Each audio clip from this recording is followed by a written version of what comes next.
sini ibu akan mengajar dan ini adalah kelompok ibu. Nah, di sini kelompok ibu terlebih dahulu akan memperkenalkan diri dan kalian hari ini terima kasih juga sudah hadir pada kelas hari ini dan telah mau mengikuti kelas kita dan dibimbing oleh kami sebagai guru yang mengajar. Terlebih dulu kami memperkenalkan diri. Perkenalkan, nama saya Maura Febrilia. Perkenalkan, nama saya Julian Dayani. Perkenalkan, nama saya Rijayati. Perkenalkan, nama saya Julian Nimulan. Perkenalkan, nama saya Alexander. Baik, itu tadi adalah anggota kelompok yang akan mengajar teman-teman pada siang hari ini. Jadi teman-teman ikuti terus kegiatan atau mengajar kami. Kami akan memaparkan materi yang akan kami sampaikan. Di sini sudah tertera di layar TV juga. Bisa teman-teman lihat. Di mana itu materinya adalah tentang teori permintaan uang, Marshall dan J.M. Keynes. Nah, jadi kita akan belajar tentang teori permintaan uang yang berkaitan dengan ahli Marshall dan J.M. Keynes. Nah, jadi teman-teman bisa mengikuti, harap mengikuti dengan fokus, tenang, dan semoga ini bermanfaat untuk kita semua. Bu, izin depan Bu ya. Baik teman-teman, perkenalkan saya Rijayati. Di sini saya akan memaparkan materinya mengenai tentang teori permintaan uang Marshall dan James Keynes. Nah, sebelum kita masuk ke permintaan uang Marshall sendiri, apakah teman-teman ada yang tahu tentang pengertian uang? Sudah, belum tahu Bu. Nah, ternyata pengertian uang ini dapat didefinisikan sebagai jumlah uang yang diinginkan oleh masyarakat untuk digunakan dan dimiliki sebagai transaksi dalam ekonomi. Nah, permintaan uang ini dipengaruhi oleh beberapa faktor. Yang pertama itu ada tingkat pendapatan, kemudian faktor yang kedua itu dari tingkat suku bunga, kemudian dari harga, kemudian yang keempat itu ada ketidakpastian ekonomi. Bahas mengenai tentang permintaan uang menurut Marshall. Yang pertama itu, apakah teman-teman tahu apa itu pengertian uang menurut Marshall atau teori Cambridge? Belum tahu, coba jelasin Bu. Nah, di sini saya akan bantu menjelaskan mengenai teori uang tersebut. Menurut Cambridge, pengertian permintaan uang adalah jumlah uang yang ingin dipegang oleh masyarakat untuk berbagai kebutuhan kita sehari-hari. Nah, mengapa orang butuh uang? Apakah kalian tahu untuk mengapa orang itu butuh uang? Supaya mudah transaksi sama orang lain. Bukan kalau kita beribadah kan transaksi yang mudah. Jadi kalau kita megang uang kertas kan pertama, jadi kita nggak perlu lagi kayak bingung gitu Bu.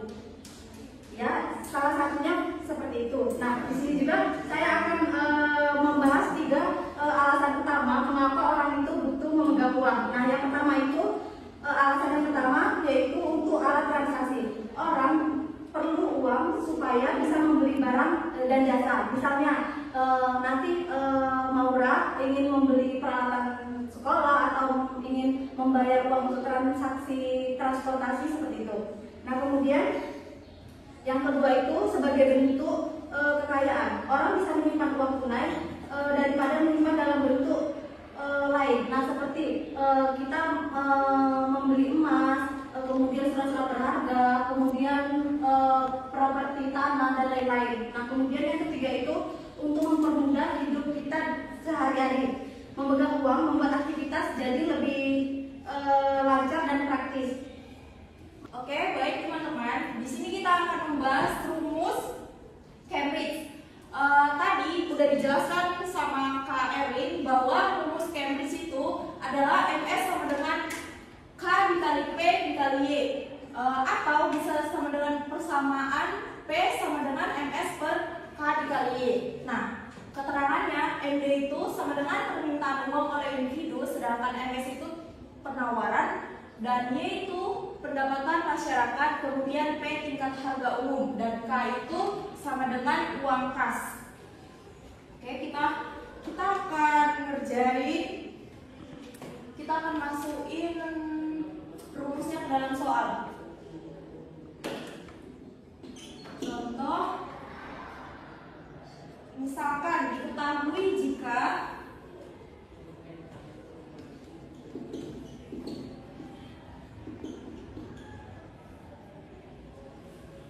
K sama dengan 0,2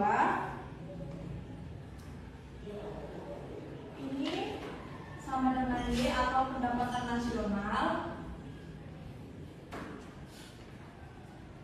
sebesar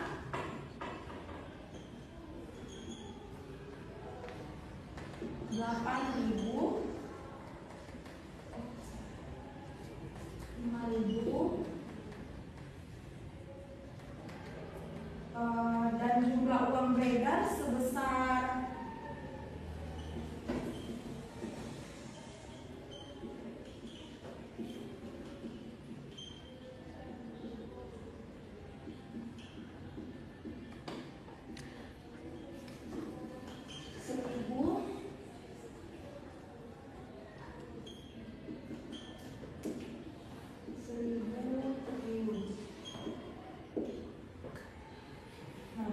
pertanyaannya ditanya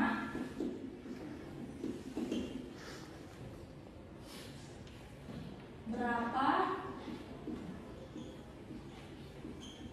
tingkat harga umum atau P. Nah, di sini yang ditanya itu kan P. Jadi kita pakai rumus P sama dengan MS per K dikali D. Jawab. Nah, MS-nya berapa? 1000 triliun. 1000 per K-nya 0,2 dikali Y-nya sebesar 5.000.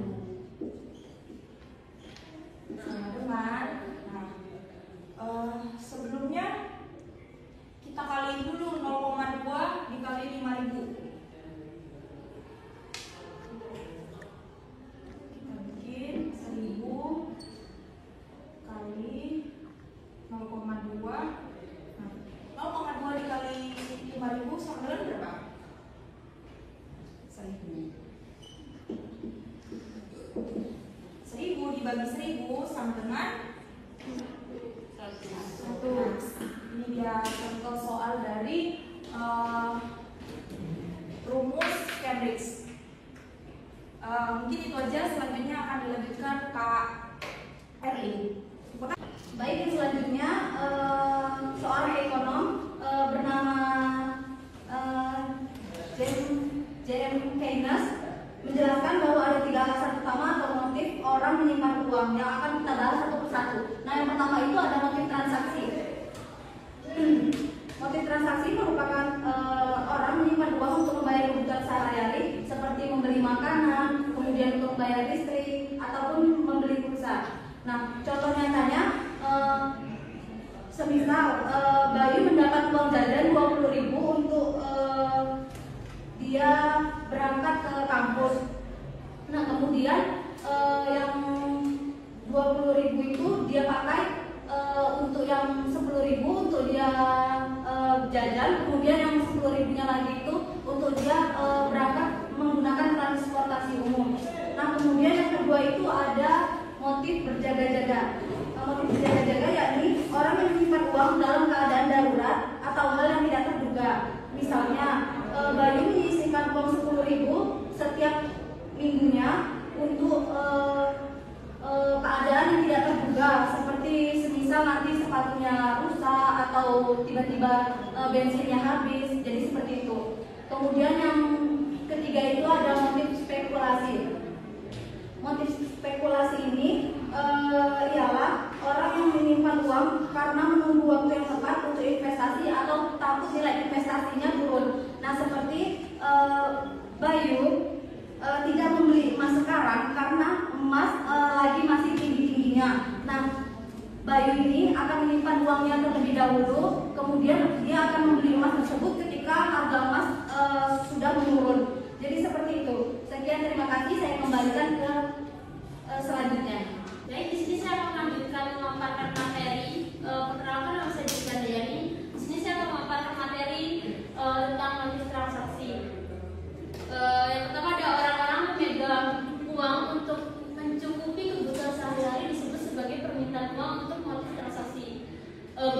perusahaan yang dipegang tergantung pada pola pembayaran pendapatan dan jumlah penghasilan.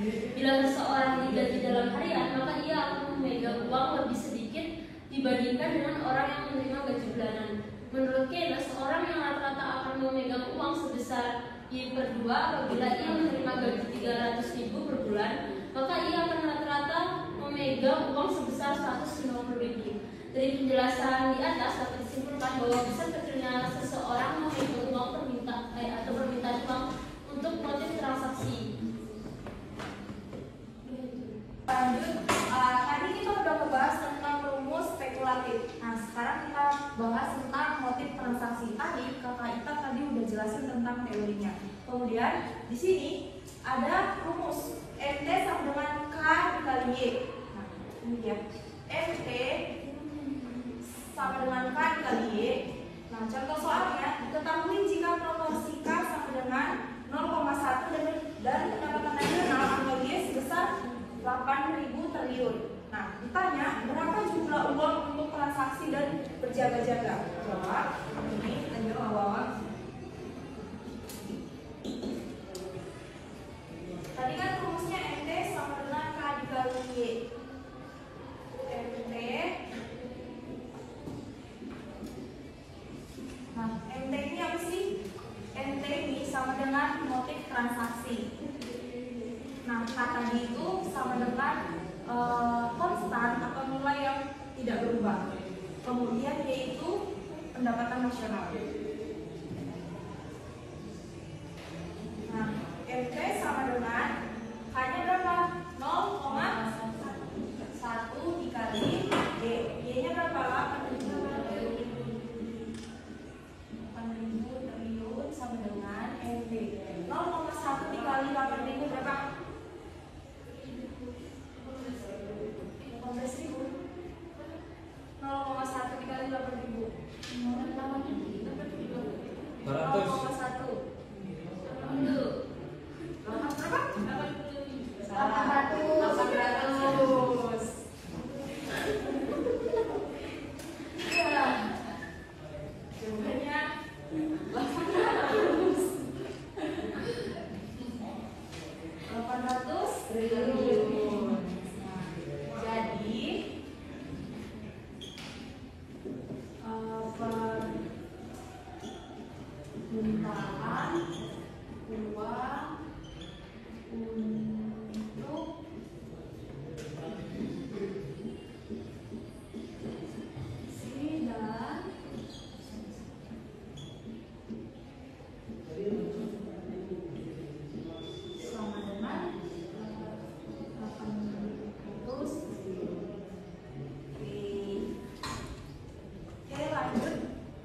Spekulasi berarti melakukan sesuatu tindakan atas dasar ramalan perubahan nilai harta di masa depan.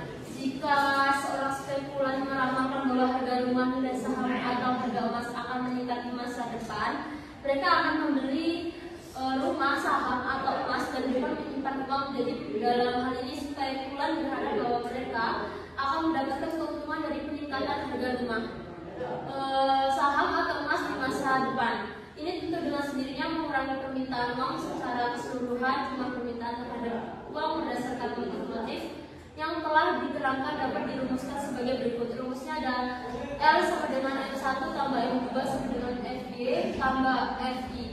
Fungsi permintaan terhadap uang 1 merupakan fungsi positif terhadap tingkat pendapatan dan fungsi negatif terhadap tingkat suku bunga di pasar. Motif spekulasi diformulasikan dalam rumus M2 sama dengan FI. Oke, tadi Kakak Ita sudah jelasin tentang motif spekulasi. Nah, rumusnya juga udah ada di atas. Mari kita terapkan dalam contoh soal. Nah, diketahui fungsi permintaan uang spekulatif sebagai MDS sama dengan 20.000 dikurang 150.000. Nah, MDS sama dengan permintaan uang dalam miliar. Nah, kemudian R-nya itu tingkat bunga dalam desimal. Hitunglah pertanyaannya. Hitunglah tingkat bunga dalam 4% dan tingkat bunga dalam 10%. Nah, MDS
ribuan. Jadi 150 dikali 0,04 berapa? Nggak tahu. Kurang tahu Bu. Oke. 20 kita masukin dulu 20 ribunya. Habis itu dikurang sama dengan 6.000. 20 dikurang 6.000 14 miliar. 14.000. 14 ya. Oke. Benar 14 miliar karena kan dalam miliar. Nah, tingkat rumah dalam 4% udah dapet nih sekitar 14 M. Kemudian masuk lagi NDS sama dengan kurang lagi 20.000 Dikurang. Oh, salah. Nggak salah. Harusnya kita buat dulu jika R tadi bunganya 10%. Nah, kita ganti ke desimal. Berarti 0,10 Bu. Nah, Atau 10%. NDS sama dengan 20 dikurang 150 dikurang kali 0,10.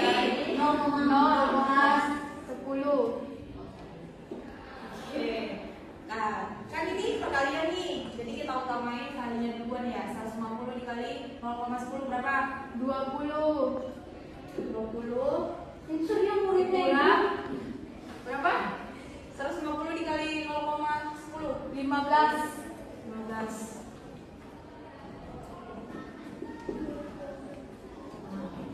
20.000 dikurang 15 sama 5 dengan ribu. miliar.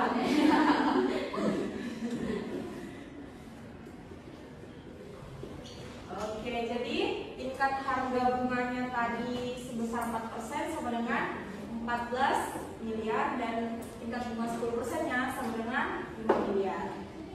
Oke, gampang kan? Gampang sih, Bu. Oke, lanjut sama Kakak Sambil. Baik, di sini saya menjelaskan teori pasca Keynes, tokohnya itu Bumol dan Tobin. Di sini jadi yang dijelaskan menurut Bumol dan Tobin itu permintaan uang Bumol dan Tobin itu merupakan pengembangan dari permintaan uang Keynes juga teori ini menjelaskan individu dapat memegang uang dan aset non moneter atau seperti obligasi yang terjadi secara bersamaan.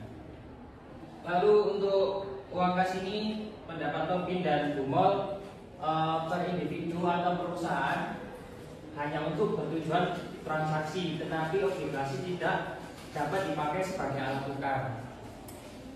Terus yang ketiga itu setiap menjual obligasi dikeluarkan ongkos atau brokers fee. Ini ada cara menyelesaikan masalah untuk menghitung jumlah uang kas. Yang pertama itu ada dua rumus. Yang pertama itu ada total biaya dengan dinamakan C. Rumusnya itu C sama dengan B kali T per K ditambah K per 2. Terus yang kedua itu ada rumus jumlah uang kas dilambangkan dengan K. Rumusnya itu K sama dengan akar 2 dikali B dikali T per R. Untuk keterangannya itu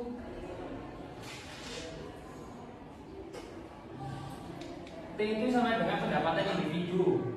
Yang kedua ada R tingkat bunga, B biaya tetap, K stok atau uang tunai minimum yang dipegang atau dipertahankan. Yang keduanya lagi ada K berapa kali dalam periode penghasilan akan menjual obligasi. Terakhir ada B kali T per K sama dengan seluruh biaya penjualan obligasi selama periode penghasilan. Di sini ada contoh soalnya.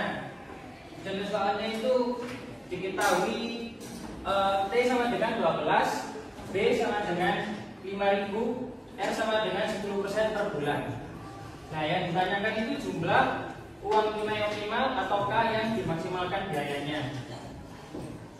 Cara kerjanya itu gini.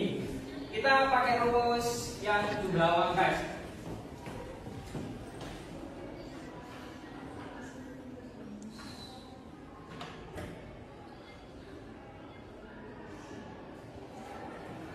Kita masukin rumusnya, yaitu K sama dengan akar 2 dikali B dikali T per R.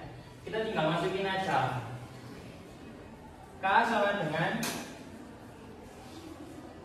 akar 2 dikali T nya 12.000. Oh, B dulunya itu 5.000 dikali T 12.000 per 10% per bulan. Sebelumnya yang 10% per bulan ini kita buat jadi apa? Desimal. Jadi kayak ini. 2 dikali 5.000 dikali 12.000 per 10% per bulan jadi desimal berapa? 0,10. Oke. Kita tinggal hitung aja. 2 dikali 5.000 berapa? 10.000. Dikali 12.000 12 juta. 120 juta. Oh iya, 120 juta. Jadi 120 juta per 0,10. Ada yang tahu jawabannya nggak? Jawabannya 1.200.000. Jawabannya itu koma panjang 109,544. Jadi ini jawabannya. Sekian, terima kasih. Oke, selamat siang semuanya. Oke, kembali lagi pada pemaparan materi kita. Tadi sudah dipaparkan oleh kelompok saya terkait dengan materi yang sebelumnya. Nah, selanjutnya saya akan memaparkan materi tentang teori kuantitas modern Friedman. Nah, teman-teman tahu nggak mengapa jumlah uang itu penting?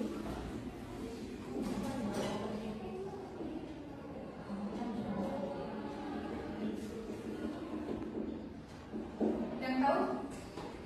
Apa jumlah uang itu penting sebelum kita masuk ke materi yang akan saya kasih?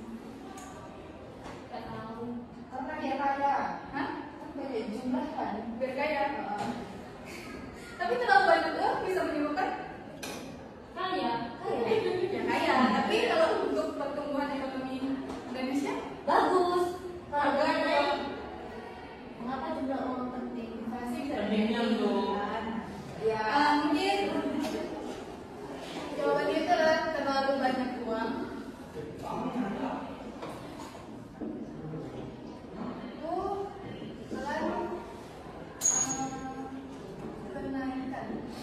barang.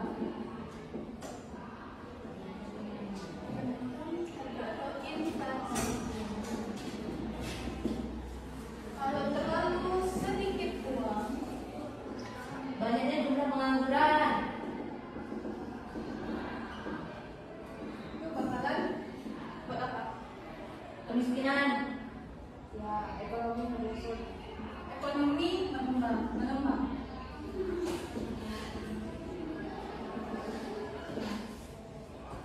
Itulah yang terjadi jika jumlah uang itu penting. Ada dua, terlalu banyak berarti akan terjadi kenaikan harga inflasi. Kalau misalnya terlalu sedikit juga uang, bakal ekonominya akan melemah. Ya. Di sini teman-teman bisa lihat kan yang sudah saya paparkan di TV terkait dengan teori kuantitas modern Friedman. Teori Friedman tersebut mengidentifikasikan bahwa permintaan uang merupakan fungsi dari sumber daya yang dimiliki oleh individu atau sebilang wealth dan imbal hasil yang diharapkan atau expected return. Nah, dari aset lain. Terus seperti halnya teorinya Keynes, Friedman menyadari bahwa masyarakat ingin memegang sejumlah saldo real. Nah, asumsi yang pertama, sini ada beberapa asumsi, ada 3. Yang pertama itu teori permintaan uang. Itu atau monetaris atau Milton Friedman. Dia menjelaskan bahwa Sejalan dengan teori konsumen, dalam teori permintaan uangnya, Vernon menganggap bahwa pemilik kekayaan memutuskan aktivitas-aktivitas apa yang akan dipegang atas dasar perbandingan manfaat, selera dan jumlah kekayaannya. Seperti yang tadi kan? Nah, pengertian kekayaan dari Vernon tidak hanya berbentuk uang atau bisa diubah atau dijual menjadi uang. Kayak apa? Ayo, sama.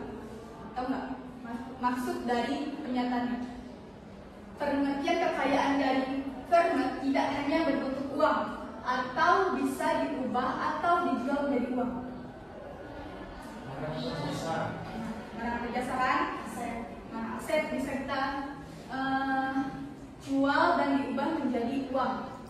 Tetapi juga termasuk nilai dari aliran penghasilan di tahun-tahun mendatang dari tenaga kerjanya.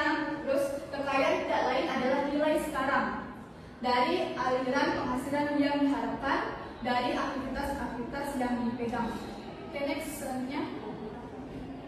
Nah, masih di asumsi pertama, teori permintaan uang moneters atau Milton Friedman, pengertiannya itu adalah kedua yang penting adalah manfaat. Manfaat atau return adalah setiap bentuk aktiva merupakan faktor pertimbangan untuk memutuskan beberapa jumlah dari masing-masing bentuk aktiva yang akan dipegang tersebut. Asumsi kedua, kita lanjut ke asumsi kedua. Dalam melakukan perumusan fungsi permintaan total uang atau permintaan total uang, Vernon tidak mengenal pembandingan motif pemegang uang seperti Keynes. Vernon melakukan beberapa penyederhanaan. Yang pertama itu, ia menganggap pemilik kekayaan bisa memiliki 5 bentuk kekayaan untuk dipegang, yaitu uang tunai. Uang tunai seperti uang kertas yang kita pegang untuk belanja setiap hari kan, atau uang kertas, atau uang yang kita pegang tunai itu kita mungkin transaksinya agak sulit karena kan tidak semua tokoh-tokoh atau pedagang kecil itu menggunakan metode sekarang itu QRIS, terus debit. Itu uang tunai itu perlu sekali untuk kita pegang setiap harinya. Nah, selanjutnya obligasi, saham atau ekuitas, barang-barang fisik bukan manusia, bahkan barang-barang fisik bukan manusia, seperti barang-barang yang dijual di pasaran kayak barang baju termasuk baju kita yang kita pakai, terus peralatan dapur. Terus selanjutnya dan kekayaan manusia atau human capital. Next, ke asumsi yang ketiga. Jumlah aktiva yang akan dipegang dalam bentuk uang tunai atau M ditentukan oleh yang pertama itu adalah besarnya kekayaan yang dimiliki. Yang kedua, perbandingan antara rektur dari berbagai macam aktiva yang dipegang. Yang ketiga, rasio antara kekayaan manusia dan kekayaan bukan manusia atau K. Semakin besar K, maka akan semakin besar uang tunai yang diminta. Terus yang terakhir itu adalah selera. Nah, di sini ada fungsi permintaan uang, yang itu dari Milton Friedman.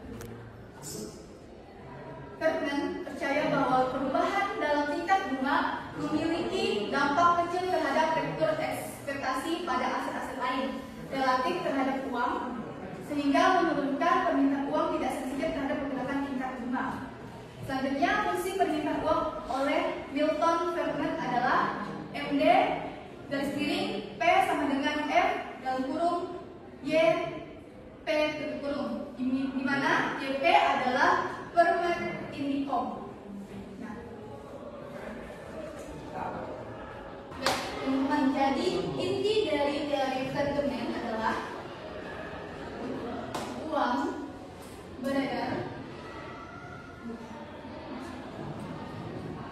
mempengaruhi inflasi dalam jangka panjang.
uang di Indonesia ditandai oleh pergerakan dalam tingkat bunga, pendapatan dan tingkat harga. Variabel-variabel tersebut bergerak secara dinamis dan fluktuatif seiring dengan dinamika yang terjadi dalam perekonomian global. Nah, misalnya ini terkait dengan pengaruhnya di Indonesia. Misalnya saya punya gaji saya 3 juta. Misalnya di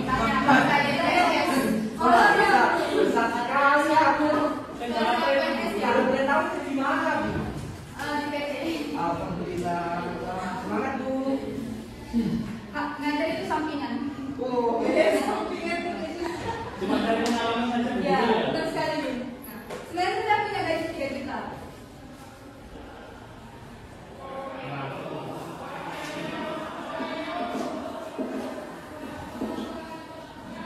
Tapi dengan gaji 3 juta ini tuh gak cukup. Kenapa? Kebutuhan seseorang itu kalau dihitung 3 juta itu kurang. 1 bulan itu kurang. Apa yang terjadi?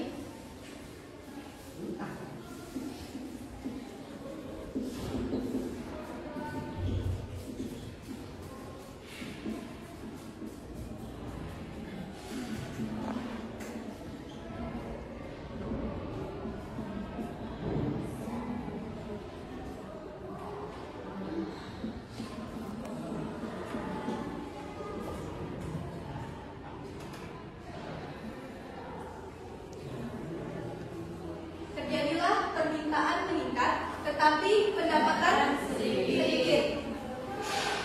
Hawa nafsu atau kebanyakan menyukai hal-hal yang random atau yang tidak dilakukan untuk hidup terkadang lebih tinggi.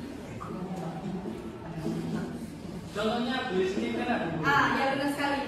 Tapi skincare itu kebutuhan juga. Cuma dengan gaji 3 juta ini bagaimana kita bisa membaginya, gitu kan? Misalnya saya gaji 3 juta, terus saya kehidupan saya sekitarnya 2 juta per bulan. Terus sisanya berapa? 500. Dengan 500 ini kemungkinan saya akan menggunakannya untuk apa? Jalan-jalan. Foya-foya. Enggak juga. Kan Investasimu. mungkin saya akan gunakan untuk jaga-jaga seperti ada hal-hal yang mungkin tidak diinginkan dan sekali. Tapi dengan 500 ini juga mungkin saya bisa menabung mungkin 500.000 untuk jaga-jaga, tapi saya tabung sekitar 250. Nah, itu bisa menjadi bagian untuk setelah pengaruh uang Cut.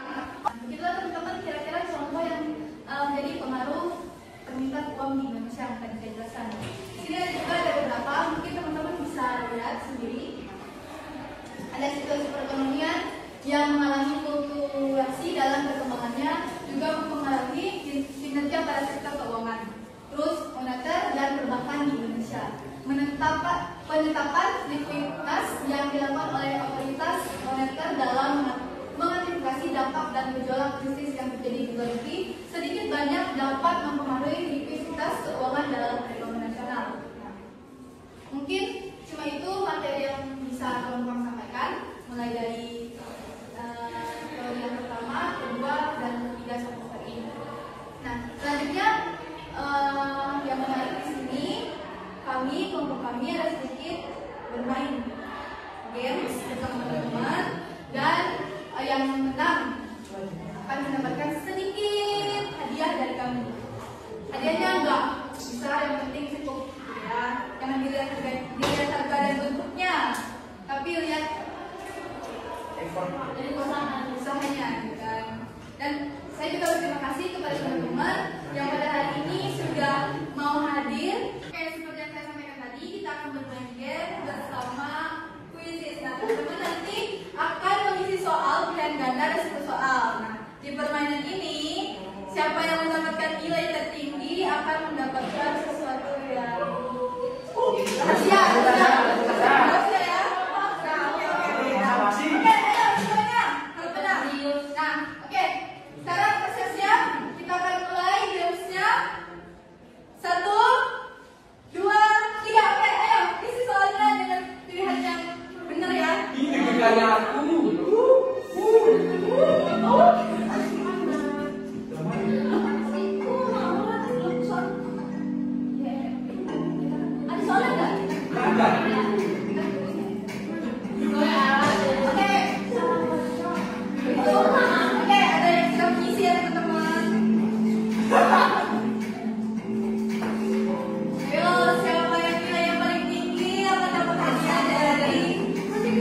kami dari tadi hingga sekarang main gamesnya, dan terima kasih kepada saya yang mau ikut main games dan dapat hadiah. Mungkin hadiahnya jangan dilihat ya teman-teman, tapi terima kasih.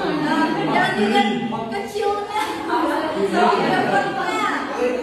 Ya effortnya ya. Terima kasih semuanya telah mau ikut. Ini dia wisudawan dan wisudawati.